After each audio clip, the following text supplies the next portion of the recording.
ভালো আছি, বেঁচে আছি, আলহামদুলিল্লাহ। আল্লাহ সুবহানাহু ওয়া তাআলা আমাকে বাঁচিয়ে রেখেছে, আলহামদুলিল্লাহ। আল্লাহ সুবহানাহু ওয়া তাআলা শুকরিয়া আদায় করতে হবে সদা সর্বদা সর্ব অবস্থায়। কারণ আল্লাহ সুবহানাহু ওয়া তাআলা আমাকে সুস্থ এবং সুন্দররূপে দুনিয়ায় পাঠাইছে। কত মানুষকে আল্লাহ সুবহানাহু ওয়া তাআলা অসুস্থ অবস্থায় রাখছে, বাসায় বিছনায় অসুস্থতার সহিত কাতরাচ্ছে, হাসপাতালে অনেক লোক অসুস্থ আছে। আল্লাহ তাআলা যে এত লোকের মাঝে আমাকে যে সুস্থ রাখছে এবং সর্বোপরি আমাকে যে মুসলমান করে জন্মগ্রহণ করাইছে, এই জন্য আল্লাহ সুবহানাহু ওয়া তাআলা শাহী দরবারে লাখো কোটি সুজুর ও শুকুর। আল্লাহ তাআলার কাছে এই জন্যই ফরিয়াদ জানাইতে হবে এবং শুকরিয়া আদায় করতে হবে যে আল্লাহ, তুমি আমাকে দয়া করে মায়া করে শারীরিকভাবে সুস্থতা দান করছো এবং তুমি আমাকে দয়া করে মায়া করে মুসলমানের ঘরে জন্মগ্রহণ করছো।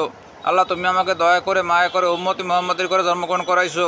আল্লাহ, তুমি আমাকে ধর্মের সহি বুঝ দান করো। আল্লাহ, তুমি আমাকে ধর্ম ব্যবসায়ীদের কাছ থেকে দূরে রাখো।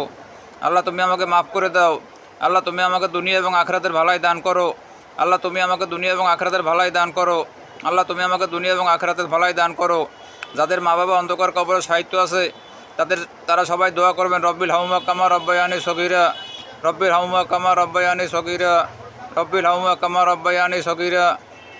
এবং যাদের মা বাবা জীবিত আছে তাদেরকে খেদমত করবেন, তাদেরকে ভুলেও কখনো বৃদ্ধাশ্রমে পাঠানোর চিন্তা ভাবনা করবেন না।